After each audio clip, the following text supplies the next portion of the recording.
감사합니다. 예. 주의 손에 나의 손을 포개고 주의 발에 나의 발을 포개어 주와 함께 죽고 주와 함께 살고 영원토록 주를 위해 살리라 라는 찬양 가사가 저의 고백이고 여러분들의 고백이고 우리의 고백이 되었으면 좋겠습니다. 이거는 영광으로의 부름입니다. 가장 복된 삶으로의 부름이고 축복으로의 초청입니다. 그냥 인생 불살라 주를 위해 살아버리라 이런 게 아니고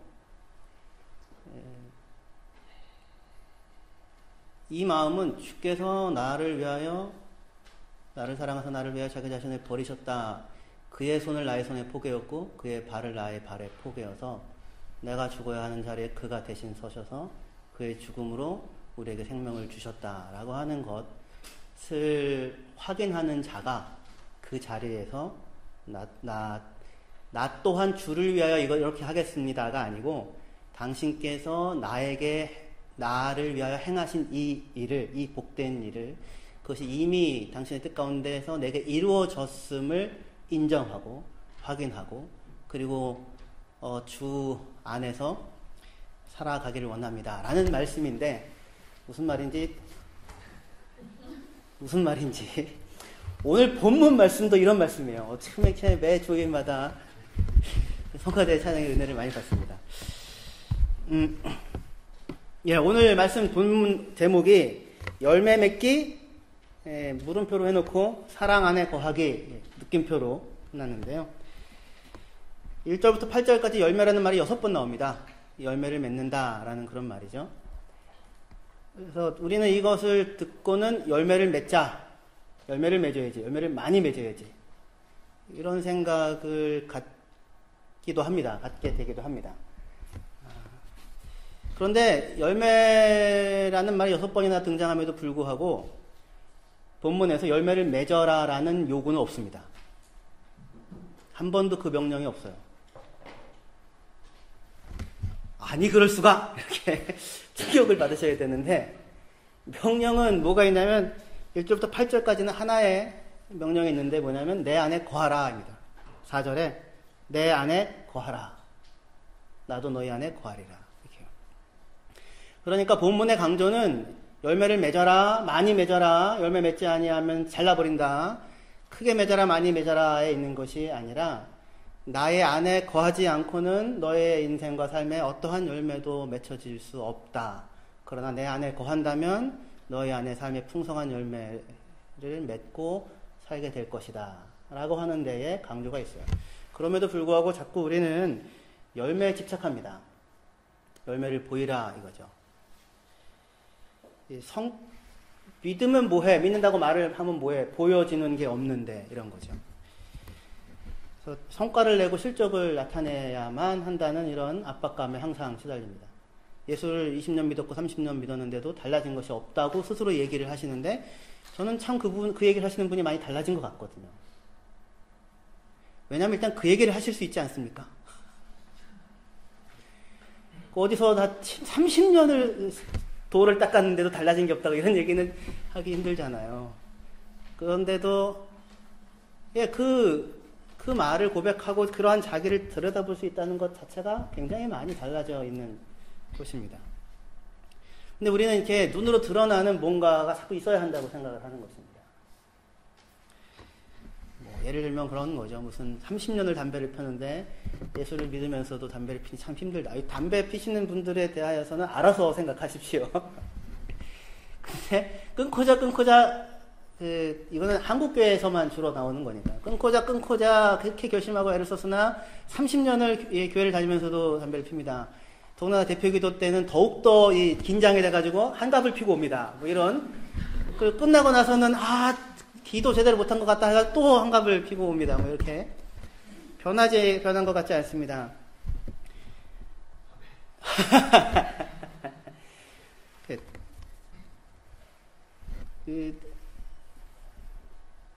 내 힘과 노력과 결심으로 무엇 하나를 끊거나 무엇 하나를 새롭게 하기 어렵습니다.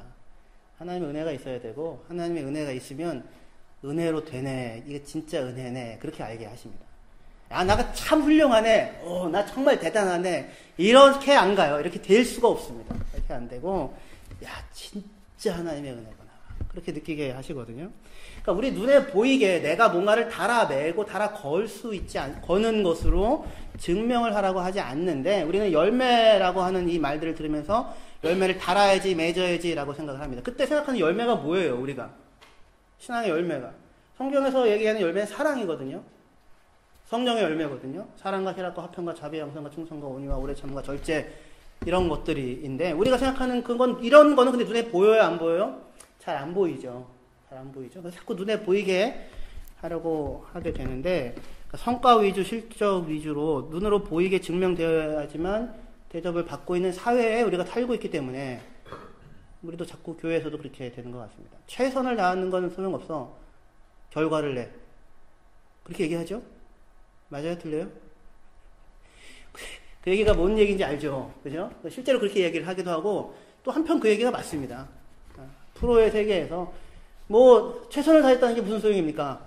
결과를 내야죠. 최선을 다했는데 삑사리가 나고, 최선을 다했는데 공연을 망치고, 최선을 다했는데 그러면은 그렇지 않겠습니까? 한편 그게 맞는데, 근데 이 사회에서 그게 맞는 얘기로 그것만이 통용되어질 수 있는 지고 있는 사회, 또 그것만이 자꾸 요구받는 사회는 참 사람을 쥐어짜서 뭐라고 할까, 한두 번의 결과는 혹시 낼 수 있을지 몰라도 결국에는 너는 더 이상 열매를 맺지 못하니 잘라야겠다라고 하는 그런 세상이 되어지는 것 같습니다. 그러니까 열매를 맺어야지 해서 겉으로 한두 번의 뭔가는 혹시 만들 수 있을지 모르겠습니다. 내실을 다지지 않고도 그럴듯하게. 하지만 실제로 내 안에 그런 내공이 없고, 그런 실력이 없고, 그런 깜냥이 아니고, 그런데 그런 것처럼 보이고자 하는 것들을 하게 되면 나 스스로가 너무 고통스럽죠. 그리고 결국 자기 자신도 말라갈 것입니다. 사회 전체가 만약에 그런 분위기에 사로잡혀 있다면 불행한 사회가 될 것입니다. 내실을 다지는 기나긴 길을 가기보다 그때그때 그럴듯하게 보이는 것들만을 만들어내게 되면 누군가를 밀어뜨리고 내가 혼자 살아가는 것에 대해서 양심의 부담을 갖지 않아도 되는 그런 사회가 되어질 것입니다. 오늘 본문에서 1절부터 8절 사이에 열매라는 말이 6번이 나오지만, 주님의 명령은 열매를 맺으라가 아니라 열매를 달아 걸라가 아니라 나의 안에 거하라 라고 하는 것이 명령이 됩니다. 4절에 내 안에 거하라, 나도 너희 안에 거하리라 이렇게 말합니다. 주님 안에, 예수님 안에 거하라 라고 하는데 그 말은 무슨 뜻입니까? 주님의 사랑 안에 거하라 라는 말입니다. 다른 말이 아니고요. 주님의 사랑 안에 거하라. 9절에 나오는데요. 예. 아버지께서 나를 사랑하신 것 같이 나도 너희를 사랑하였으니 나의 사랑 안에 거하라 라고 하는 것이 명령이에요. 나의 안에 거하라는 게 무슨 말이냐면 나의 사랑 안에 거하라. 그러니까 주께서 우리를 사랑하시는 사랑을 믿고 그것을 신뢰하고 그 매 순간을 살아가라라는 것입니다. 본문은 1절부터 8절까지 포도나무에 대한 비유를 하고요. 9절부터 15절까지 그 비유의 의미가 무엇인지를 설명을 다시 해주시고는 16절에 결론을 내려주시는데요. 16절에 이렇게 말씀하십니다. 너희가 나를 택한 것이 아니요 내가 너희를 택하여 세웠나니 이는 너희로 가서 열매를 맺게 하고 또 너희 열매가 항상 있게 하여 내 이름으로 아버지께 무엇을 구하든지 다 받게 하려 함이라. 이렇게 말씀하십니다. 너희가 나를 택한 것이 아니고 내가 너희를 택했대요. 그러니까 사랑이 우리가 시작한 게 아니라 하나님께서, 예수께서 시작하셔서 우리를 사랑하셨답니다. 뭘 하게 하려고요? 열매를 맺으며 살게 하려고요. 그래서 열매를 맺으며 살아가는 삶에 대한 묘사가 하나 있는데, 아버지께 내 이름으로 무엇을 구하면 다 받는데요. 어떠십니까, 여러분들? 다 받고 사시죠? 일단 구하십시다. 구하기는 하십시다. 구해야 받지 뭘 구할까요? 일단 구하십시다. 일단은 구하다가 지금 더 이상 구하지 않으시는 분들 구하십시오. 이게 지금 나의 사랑 안에 거하라, 열매 맺는 삶을 산다 하고는 결론으로 나오는 게 아버지께 무엇이든 내 이름으로 구하면 다 주시리라 해요. 관계에 대한 얘기죠. 사귐이라고요. 사귐. 아버지께 내 이름으로. 그러니까 너희는 나의 사랑 안에 거하라고 했는데 아버지께서 나를 사랑하시는 것처럼 나도 너희를 사랑하였으니 너희는 나의 사랑 안에 거하라예요. 그러니까 모델이 뭐냐면 아버지께서 나를 사랑하신 것 같은 거예요. 그러니까 아들이 아버지께 무언가를 구하고 그럼 아버지는 그 구하는 아들의 요구를 들어주시는 거죠. 그죠? 그러면 아이들, 여러분들의 자녀들이 오늘도 많이 구하지 않았습니까? 그래서 다 들어주셨죠? 그만 얘기해. 뭐 이걸로 들어주시던지 네가 해! 뭐 이걸로 들어주시던지 기다려봐 이걸로 들어주시던지. 그죠? 자녀가 무엇이든지 부모에게 다 얘기하죠. 부모는 무엇이든지 다 듣죠. 그리고 다 반응을 보입니다. 그런 관계라고요. 나의 사랑 안에 거하라. 아버지께서 나를 사랑하신 것과 같이 아버지와 나 사이에 누리는 이 풍성한 이 인격적인 사랑의 관계를 너희도 나의 사랑 안에 거함으로 나로 말미암아 아버지와 함께 누려가라 라고 하는 거예요. 그 삶이 열매를 맺어가는 삶이며 열매를 낳아가는 삶입니다. 열매란, 여기서 나오는 열매라고 하는 것은 눌러주시겠어요? 네, 나의 사랑 안에 거하라 라고 하고서 12절에 내 계명은 곧 내가 너희를 사랑한 것 같이 너희도 서로 사랑하라 하는 이것이라 합니다. 그러니까 결국 요구하는 것은 너희도 서로 사랑하라인데 너희도 서로 사랑하는 열매가 어디서 맺히냐면 내가 너희를 사랑한 것처럼 해서 맺히는 열매인 거예요. 그러니까 열매를 맺어라라고 하지 않고 뭘 먼저 하라고요? 나의 사랑 안에 거하라고요. 내가 너희를 사랑한 것처럼 안에 거할 때에 비로소 너희도 서로 사랑할 수 있다가 되는 거예요. 그게 열매로 맺혀지는 거죠. 그러니까 우리가 집중해야 되는 건 뭐예요? 열매를 맺자가 아니라 그런 나무에 잘 붙어 있자 이겁니다. 그런 나무에 잘 붙어 있자. 이 모든 사람들이 열매에 관심을 갖고 열매 자체를 추구해요. 그러나 그 열매를 추구한다고 맺혀지는 것이 아니죠. 나무가 뿌리가 든든하게 있어서 그 모든 이 작용을 잘 하여 열매가 맺혀지게 되어지지 않습니까? 그래서 이사야 32장 17절에 공의의 열매는 화평이요 공의의 결과는 영원한 평안과 안전이라 라고 말합니다. 공의의 열매가 화평이에요. 그러니까 평화예요. 샬롬이에요. 샬롬이란 말은 꽉 차서 넘쳐나는 상태, 모든 것이 부족하지 않게 꽉 차서 넘쳐나는 상태예요. 근데 그 샬롬이 무엇의 열매냐면 공의의 열매예요. 그러니까 의로움의 열매예요. 그러니까 우리가 화목을 추구하고 화평을 추구해서 그 자체로 사이좋게 지내자고 해가지고 사이 좋아지지가 않고 내 마음에 평화가 있어야지 애를 쓴다고 해서 평화가 생기지 않더라고요.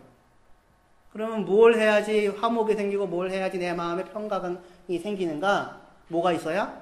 의가 있어요. 근데 문제는 이거예요. 의는 하나도 없다는 거예요. 의는 없나니 하나도 없다는 거예요. 사람이 의롭지가 않다고요. 이 화평, 평화는 모든 것이 꽉 차서 부족하지 않고 넘쳐나는 상태. 그 평화는 의의 열매인데 문제는 인간이 어떠한 인간도 의롭지 않다는 것입니다. 그러니까 인간에게 뭐가 생기지 않아요? 화평이 생기지 않는다고요. 평화가 만들어지지 않는다고요. 그래서 이걸 만들기 위해서 스스로 소유하고 무슨 보험을 만들고 보장을 쌓고자 애를 쓰나 그러나 아무리 그렇게 한들 내 안에 작은 한 조각 평강이라고 하는 것이 만들어지지 않더라고 하는 것입니다. 그럼 의로운 분은 누구시냐? 하나님 한 분이죠. 그러니까 의의 열매는 우리의 의로 맺혀지는 것이 아니라 하나님의 의로움으로 우리에게 맺혀지는 것입니다. 평강, 화평, 화목, 마음의 평화, 한 자락 마음의 평강도 찾기가 힘들거든요. 인간에게는 막연한 것에 대한 불안과 두려움이 있단 말입니다. 구체적인 대상에 대한 공포뿐만 아니라 막연한 것에 대한 불안과 그게 있거든요. 누구를 발견하기까지? 하나님을 발견하기까지. 의로우신 하나님을 발견하기까지. 근데 그 하나님의 의로움은, 하나님의 의는 자기 혼자, 저 혼자 의로우신 분이 아니에요. 그의 의는 나에게 무엇을 주시는 의로움이냐면 나에게 화평을 주시는 의로움이에요. 나에게 화목을 주시는 의로움이에요. 우리가 믿음으로 의롭다함을 받았으니 우리가 하나님과 더불어 화평을 누리자, 화평을 가지고 있다라고 하는 의로움이에요. 그래서 예수께서 십자가에 죽으시고 부활하시고 불안에 떨고 있는 제자들에게 찾아가셔서 숨을 내쉬며 가라사대 때 성령을 받아라. 그리고 너에게 평강이 있어라. 내가 주는 평강은 세상에 주는 것과 같지 않다. 하나님으로부터만 비롯되어 말미암는 평강과 화평을 예수님께서 주시는 거예요. 그게 하나님의 의로움이에요. 우리에게도 이 사랑 안에 거하라고 하시는 거예요. 그런데 우리는 이게 평강이 열매인데, 그러니까 갖추고 있는 조건의 결과로 나타나는 것이죠. 다 화목과 평강을 꽉 차서 부족하지 않고 넘쳐나는 상태를 원하지만 그것을 자체를 추구한다고 해서 도달할 수가 없는데도 불구하고 그 자체를 자꾸 추구하고자 합니다. 누구 없이? 하나님 없이. 창세기 2장 16절에서 17절에 여호와 하나님이 그 사람에게 명하여 이르시되 동산 각종 나무의 열매는 내가 임의로 먹되 선악을 알게 하는 나무의 열매는 먹지 말라. 내가 먹는 날에는 반드시 죽으리라고 하죠. 열매를 먹으면 반드시 죽는다. 선악을 알게 하는 나무의 열매. 근데 선악을 알게 하는 나무의 열매를 먹어서 뭐 합니까? 내가 열매 맺는 나무가 아닌데. 안 그래요? 내가 열매를 맺는 나무여야 선악을 아는 게 내게 유익이 되죠. 선악을 알고 선을 따라 살아낼 수 있는 나무여야 선악을 아는 게 나에게 유익이 될 거 아니에요. 근데 열매를 먹으려고 하고 열매를 달아 놓으려고 한다고요. 사람들이. 왜냐면 그게 있어 보이는 거니까. 남달라 보이니까. 열매를 먹는다고 선악을 알아서 선을 이루며 살 수 없습니다. 선악을 아는 열매를 먹은들 자신이 선을 행하고 선을 알고서 선을 행하는 나무가 아니면 복이 아니라 화가 될 것입니다. 구약의 율법은 다 무엇입니까? 무엇이 선이고 무엇이 악이다고 알려주는 거잖아요. 그래서 선하신 하나님은 어떻게 걸어다니는가라고 하는 게, 어떻게 행하시는가라고 하는 게 구약 율법이 알려주는 거예요. 선과 악이 무엇인지, 생명과 죽음이 무엇인지, 복과 저주가 무엇인지를 알려줍니다. 근데 문제는 사람이 선악을 안다고 해서 선을 살아내지는 않더라라고 하는 것입니다. 로마서 7장에 나오는 거죠. 선을 내가 알고 즐거워한다고 하는데 그러나 선을 행하는 것은 없더라. 오호라 나는 공고한 사람이로다. 이 사망의 몸에서 누가 나를 건져내랴 라고 하는 것입니다. 그러니까 선악과 열매를 먹어야 하는 것이 아니고 또 어떻게든지 열매 자체를 만들어내야 하는 것이 아니라 선하신 하나님을 알아야 하는 것이고 선하신 하나님의 사랑 안에 거해야 하는 것입니다. 하나님의 의에 마주쳐야 하는 것입니다. 내게 평강을 주시기를 원하시는. 그래서 예수님께서 이렇게 말씀하세요. 15장 4절에 요한복음 내 안에 거하라 나도 너희 안에 거하리라. 가지가 포도나무에 붙어있지 아니하면 스스로 열매를 맺을 수 없음 같이 너희도 내 안에 있지 아니하면 그러하리라. 그러니까 스스로는 열매가 맺혀지지 않는다고요. 의가 없기 때문에 평강의 열매가 맺혀지지 않는다고요. 자기로서는 못 만들어내는 거예요. 그럼 어디에 있어야 만들어내는가? 포도나무 가지가 포도나무에 붙어있으면 되는 거죠. 그죠? 5절에 나는 포도나무에 너희는 가지라. 그가 내 안에 내가 그 안에 거하면 사람이 열매를 많이 맺나니 나를 떠나서 너희가 아무것도 할 수 없다. 아무것도 할 수 없다는 말은 너희가 어떠한 열매도 스스로 만들 수 없다예요. 누구 없이는? 예수 그리스도 없이는, 하나님 없이는. 그러니까 아무것도 못한다는 얘기 아니에요. 다 할 수 있습니다. 다 하시는데 뭐는 못 만들더라? 열매는 만들지 못하더라. 예수 그리스도가 없다면, 하나님이 없다면, 자기 스스로는. 그러니까 열매를 맺어라. 안 맺으면 찍어버리겠다. 그런 게 아니라 지금 나의 안에 거하라요. 나의 안에 거하라. 그러니까 자기의 존재에 대한 확인이에요. 우리 스스로는 열매를 맺을 수 없는 사람이라는 것. 그러니까 의와 평강의 열매를 맺을 수 없는 사람이라는 것. 너희가 내 안에 거해야 열매를 맺는다. 나를 떠나서는 나 없이는 어떠한 열매도 맺을 수 없다. 여기까지 이렇게 따라오신 분에게 우리가 한 가지를 오늘 확인하려고 하는 것인데요. 우리가 참 포도나무가 아니고 예수님이 참 포도나무다라고 하는 사실입니다. 예수라는 포도나무에 열매가 맺히는 거예요. 나라는 포도나무에 열매가 맺히는 것이 아니라. 그래서 로마서가 아니라 요한복음 15장 1절 나는 참 포도나무요 내 아버지는 농부라. 물은 내게 붙어있어 열매를 맺지 아니하는 가지는 아버지께서 그것을 제거해 버리시고 물은 열매를 맺는 가지는 더 맺게 하려고 그것을 깨끗하게 하시느니라. 너희는 내가 일러준 말로 이미 깨끗하였느니라. 이미 제자들은 깨끗하대요. 그죠? 나는 참 포도나무고 너희는 아버지는 농부다라고 해요. 그럼 참 포도나무라고 하는 것은 참 포도나무가 아닌 포도나무도 있을 수 있다는 거죠. 그게 누굽니까? 이스라엘 백성들이었어요. 하나님이 농부였고 이스라엘 백성 포도원을 갖고 극상품 포도나무를 심고 필요한 모든 것들을 다 대주었는데 포도 열매를 맺기를 바랬더니 들포도를 맺혔어요. 쓸데없는 것을 맺고 말았어요. 공평을 바랬는데 포악이었고 폭력이었고 공의를 의를 바랬는데 부르짖음 억압을 만들어내는 그런 포도나무였어요. 그러니까 너희가 나를 떠나서는 자기로서는 어떠한 열매도 만들 수 없다라는 거예요. 그러니 누구 안에 거하라? 내 안에 거하라 라고 하시는 것입니다. 나는 참 포도나무고 하나님은 농부다. 우리를 근데 조금 헷갈리게 만드는 게 2절이에요. 내게 붙어있어 열매를 맺지 아니하는 가지는 아버지께서 그것을 제거해버리시고, 제거해버린다는 말은 뭐처럼 들립니까? 없애버린다, 잘라버린다, 열매 못 맺었어? 나가! 얘기하시고, 그리고 열매를 맺는 가지는 더 맺게 하기 위해서 가지를 쳐주신다라고 하는데, 가지를 쳐도 잘라지는 건데 무슨 얘기냐면 여기에서 우리가 이제 속는 건데요. 열매 안 맺으면 잘라버릴 거야 라는 얘기로 우리가 듣게 돼요. 그래서 열매를 맺어야지, 더 많이 맺어야지. 근데 여기서는 열매를 맺으라는 명령이 없다 그랬잖아요. 어디 안에 거하라만 있다고? 내 안에 거하라, 나의 사랑 안에 거하라만 있다고요. 근데 나의 사랑 안에 거하는데도 불구하고 열매를 맺지 못한다면, 그러면 내 아버지 농부께서 어떤 조치를 취하겠다는 겁니다. 포도나무에 이렇게 붙어 있는 가지인데, 만약에 포도 열매가 맺히지 않는다면 이유는 두 가지입니다.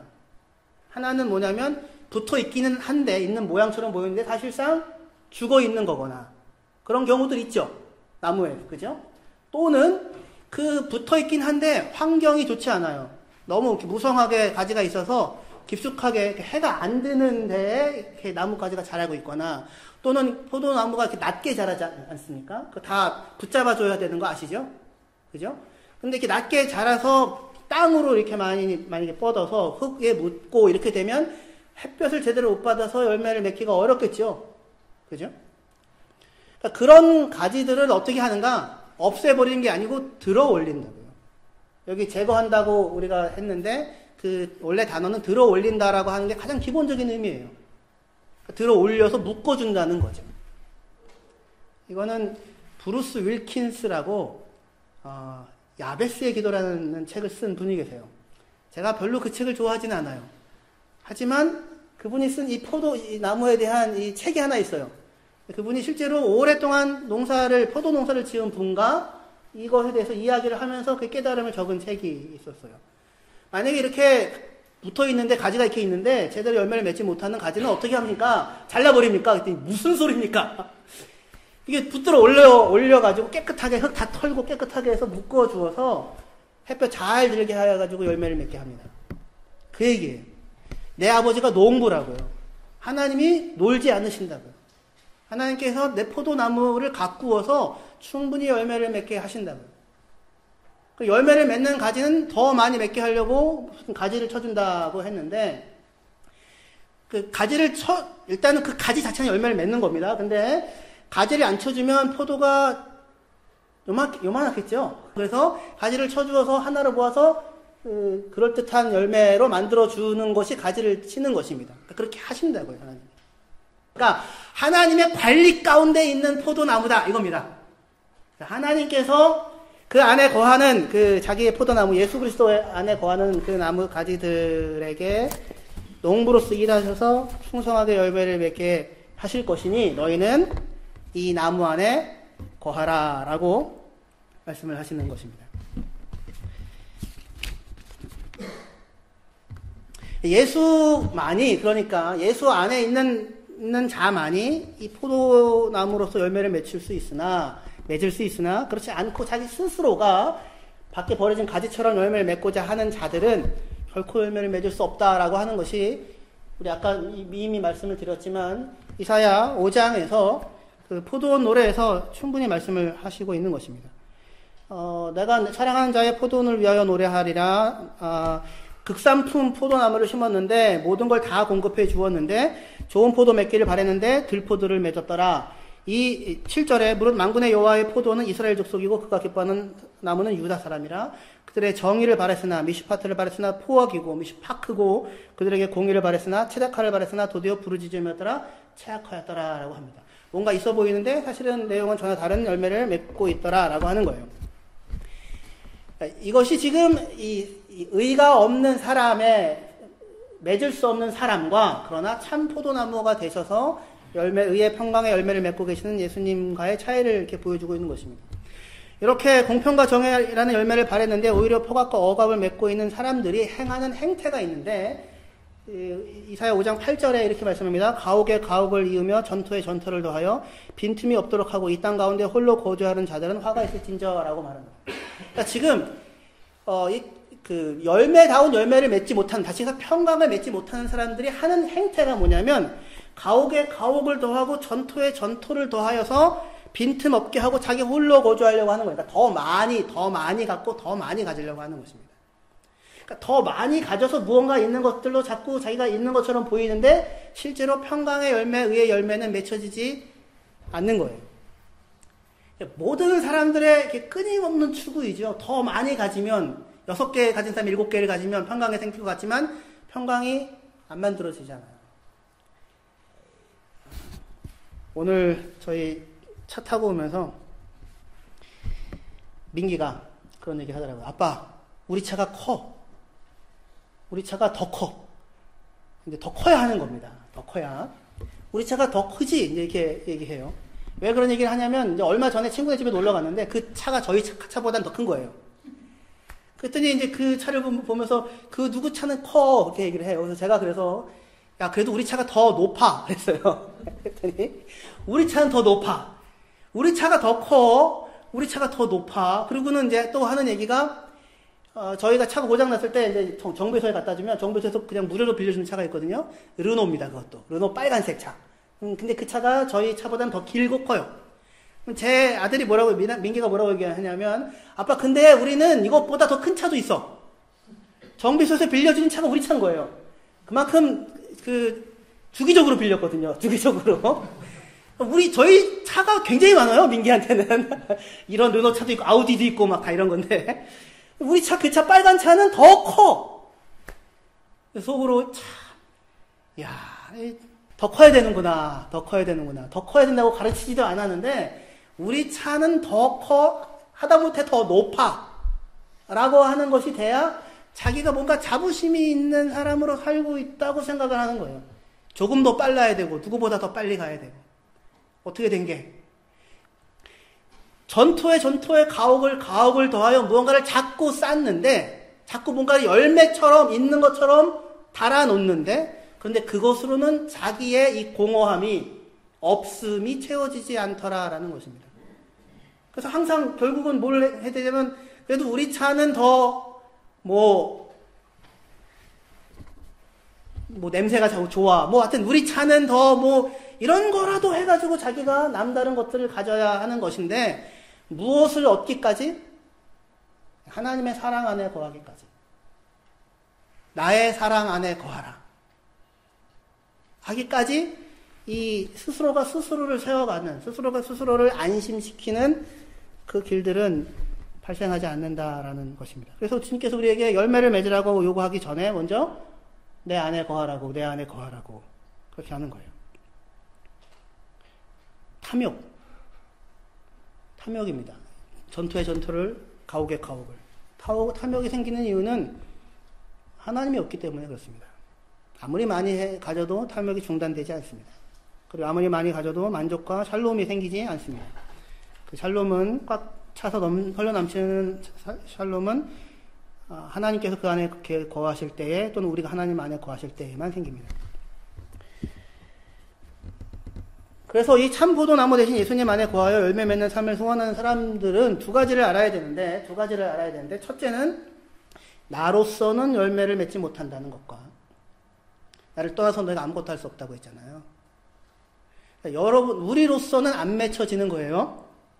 그런데 두 번째로, 그런 나를 예수께서 사랑하셔서 내 안에서 나를 치료하시고 내 안에서 열매를 맺어 가신다는 겁니다.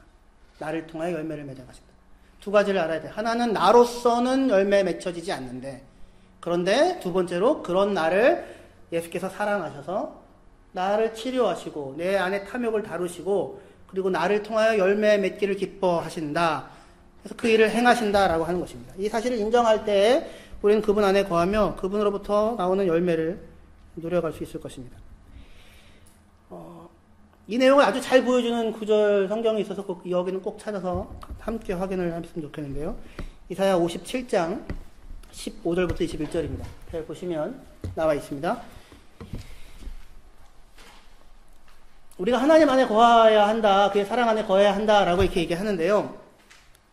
이사야 57장 15절이요. 지극히 존귀하며 영원히 거하시며 거룩하다 이름하시는 이가 이와 같이 말씀하시되 내가 높고 거룩한 곳에 있으며 또한 통회하고 마음이 겸손한 자와 함께 있나니 이는 겸손한 자의 영혼을 소생시키며 통회하는 자의 마음을 소생시키려 함이라 라고 말합니다.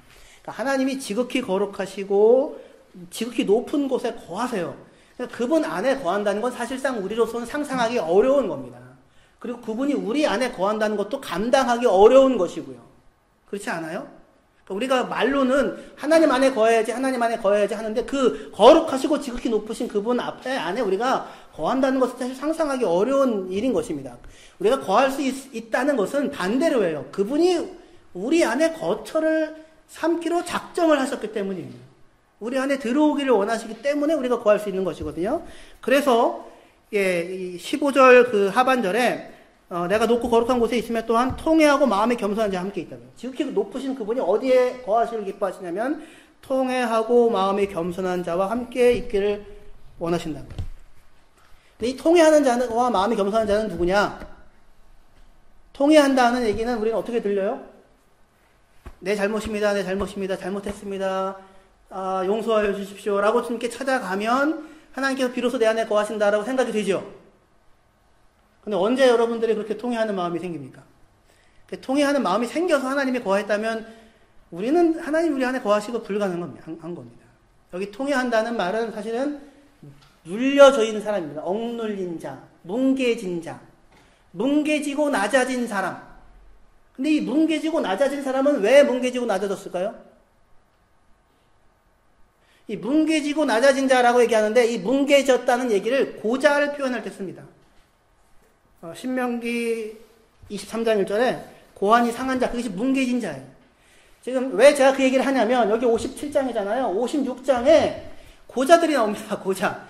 여호와의 언약에 연합한 고자들과 그 다음에 여호와께 연합한 이방인들이 나와요. 여호와께 연합한 이방인들과 그리고 언약을 지키는 굳게 붙잡은 고자들이 여호와의 집에서 영영한 이름을 얻으리라 이렇게 얘기를 하는 것입니다. 그런데 사실상 여호와께 연합한 이방인이라고 하는 것은 불가능한 얘기예요. 이방인들이 하나님을 모르는데 어떻게 여호와께 연합하며 고자들이 어떻게 영원한 이름을 얻을 수 있겠습니까? 그냥 거꾸로예요. 하나님께서 이방인과 연합해 줘야지만 여호와께 연합한 이방인이 될 수 있고 하나님께서 고자에게 영원한 생명을 주어야지만 그가 영원한 이름을 얻을 수 있게 되어지는 거잖아요. 그러니까 지금 여기서 다 뭐냐면 자기 스스로 무언가를 만들어낼 수 없는 사람들에 대한 이야기예요. 그 눌려진 자들이라고요. 그 사람들이 스스로 무언가를 만들어낼 수 없는데 그런데 어떻게 살아가냐면 16절이요. 내가 영원히 다투지는 아니하며 내가 끊임없이 노하지 아니할 것은 내가 지은 그의 영혼과 그의 혼이 내 앞에서 피곤할까 함이라. 그의 탐심의 죄악으로 말미암아 내가 노하여 그를 쳤으며 탐심이에요. 끊임없이 무언가를 더 가지려고 하는 거예요. 그러니까 너 참 나쁜 놈이야 그런 얘기가 아니라 안타까운 것입니다. 아무리 가져도 만들어낼 수 없는 평강을 만들기 위해서 끊임없이 무언가를 탐하는 것이죠. 그래서 탐심으로 말미암아 노하여 쳤으며 또 내 얼굴을 가리고 노하였으나 그가 아직도 패역하여 자기 마음의 길로 걸어가는 걸 멈추질 못하고 있어요. 여전히 만족함을 못 찾는데 하나님 안에서 평강을 찾지 못하고 계속해서 자기가 무언가를 더 얻어 가지는 것으로 자기의 안에 평강을 찾으려고 그 길을 계속 걸어가고 있는 중인 것입니다. 그러면은 이런 길을 가는 사람들에게 하나님이 어떻게 하셔야 되겠어요? 내가 그들을 심판하리라 이렇게 해줘야 될 거 아닙니까? 그런데 그렇게 얘기하지 않고 18절에 내가 그의 길을 보았은즉 그를 고쳐줄 것이라. 그를 인도하여 그와 그를 슬퍼하는 자들에게 위로를 다시 얻게 하리라. 입술의 열매를 창조하는 자 여호와가 말하노라. 먼데 있는 자에게든 가까운 데 있는 자에게든 평강이 있을지어다 내가 그를 고치리라 하셨느니라. 그러나 악인은 평온함을 얻지 못하고 그 물이 진흙과 더러운 것을 늘 솟구쳐내는 요동하는 바다와 같으리라. 내 하나님의 말씀에 악인에게는 평강이 없다 하셨느니라. 입술에 열매를 창조하는 여호와인데 평안해야지 우리가 입술로 아무리 말을 해서 평안이 생기나요? 그게 안 생긴다고요. 사람이 자기가 원한다고 해서 얻어 가질 수 있는 것이 아니라고요. 악인에게는 평강이 없어요. 근데 악인은 누구예요? 악한 일을 하는 사람이 아니라 고틀로우세라고, 여호와 없는 사람, 하나님 없는 사람.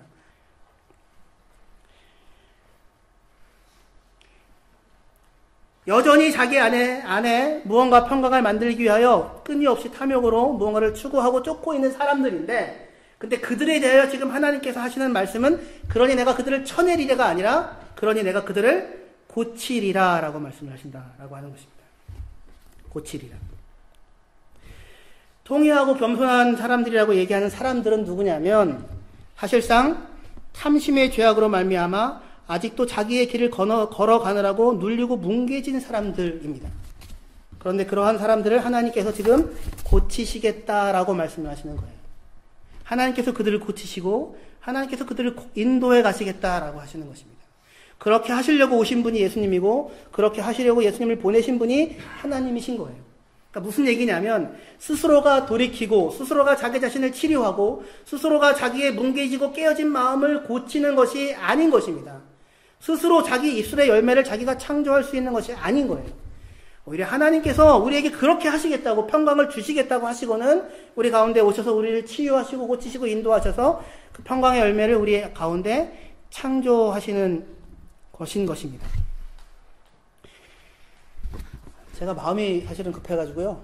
왜냐하면 내용은 많은데 이 내용을 여러분들에게 꼭 전달해주고 싶은 마음이 강력한데 이렇게 제가 마음이 급하면 여러분들도 같이 쫄려가지고 이렇게 그러고 있는 걸 제가 알매도 불구하고 주여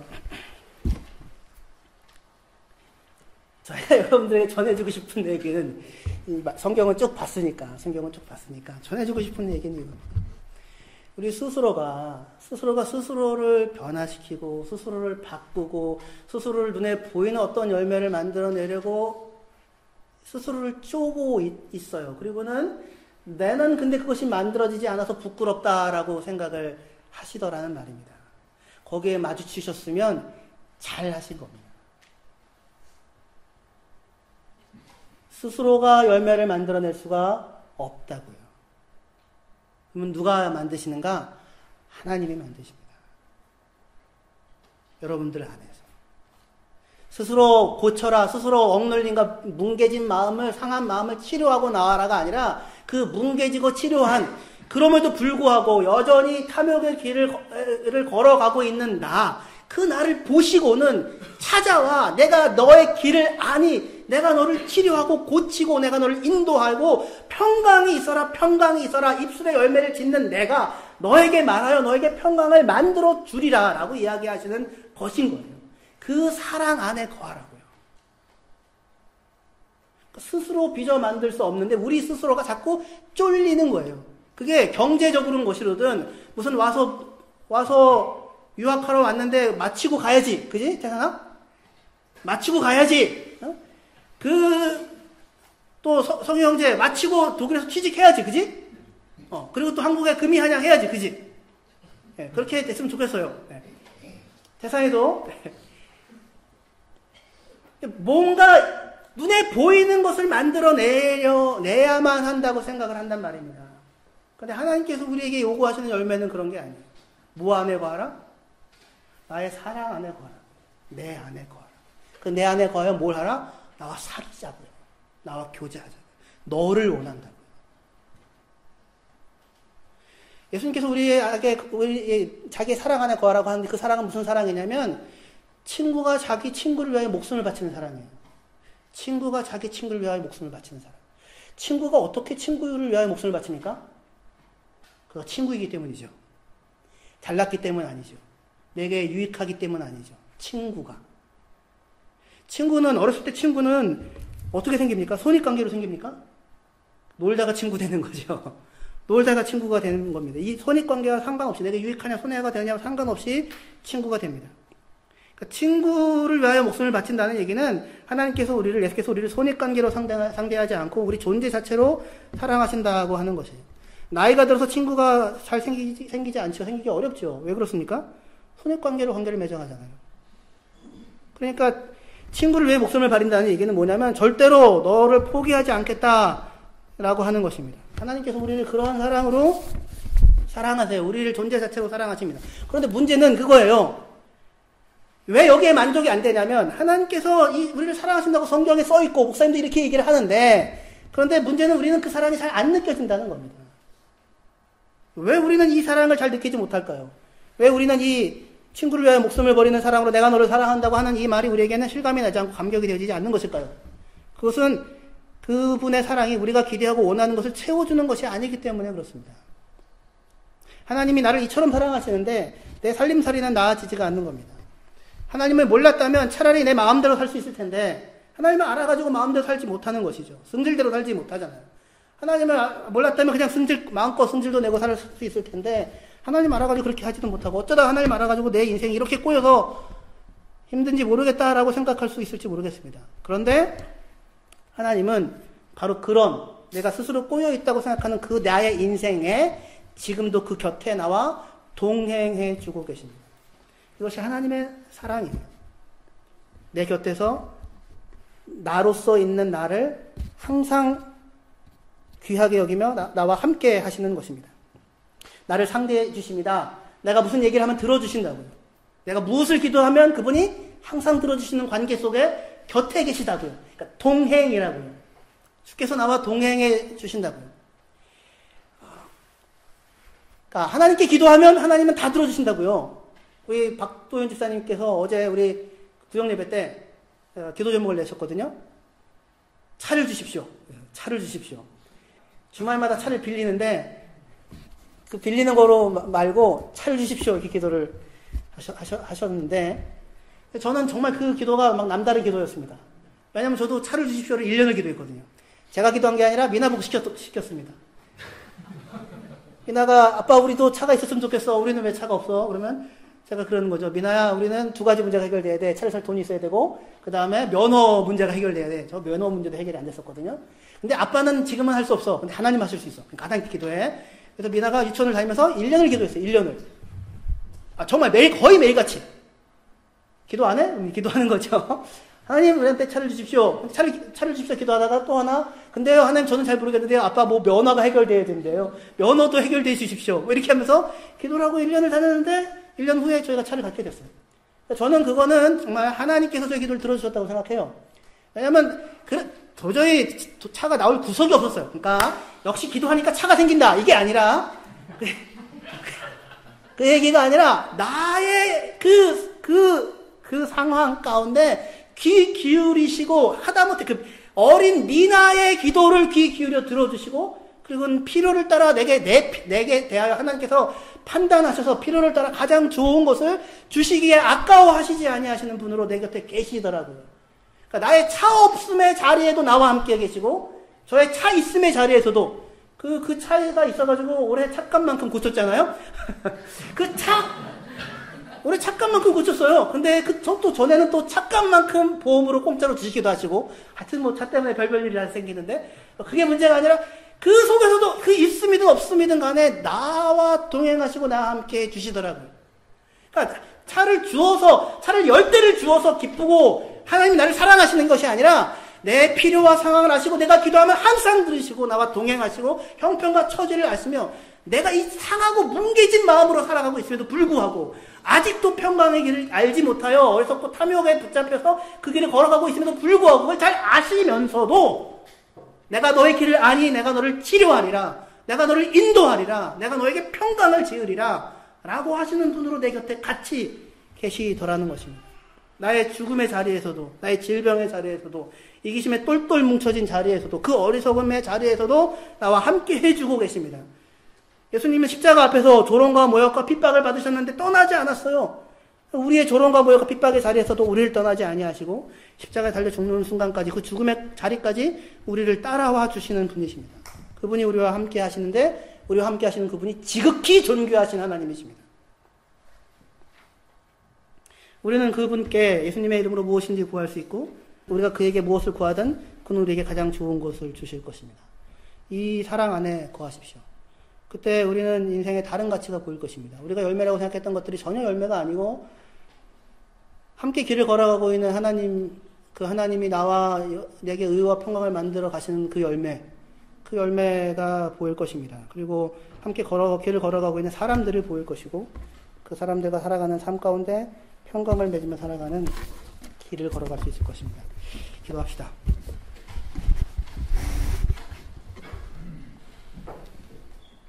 하나님 아버지의 은혜와 사랑을 감사합니다.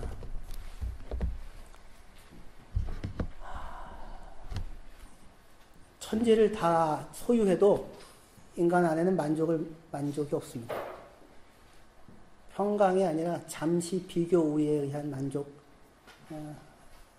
비릿한 승리감이 있을 뿐입니다. 하나님 안에 거하기 전까지는 우리 안에는 의에서 비롯되는 평강이 없습니다. 그런 우리를 하나님이 아시고 그런 어리석고 죄의 약된 우리들을 아시고 찾아오셔서 그러니 내가 너희 길을 아니 너희를 고치리라 하셨던 것이 예수님의 십자가셨습니다. 그리고 그러한 우리를 오늘도 품으시고 우리 안에서 평강을 지어 가십니다. 그분이 나와 동행해 주십니다. 하나님 아버지께서 이 사실을 신뢰하고 그의 사랑 안에 거함으로 의와 평강의 선한 열매를 맺어가는 저희들의 삶이 되어지게 하여 주시옵소서. 예수님의 이름으로 기도합니다. 아멘.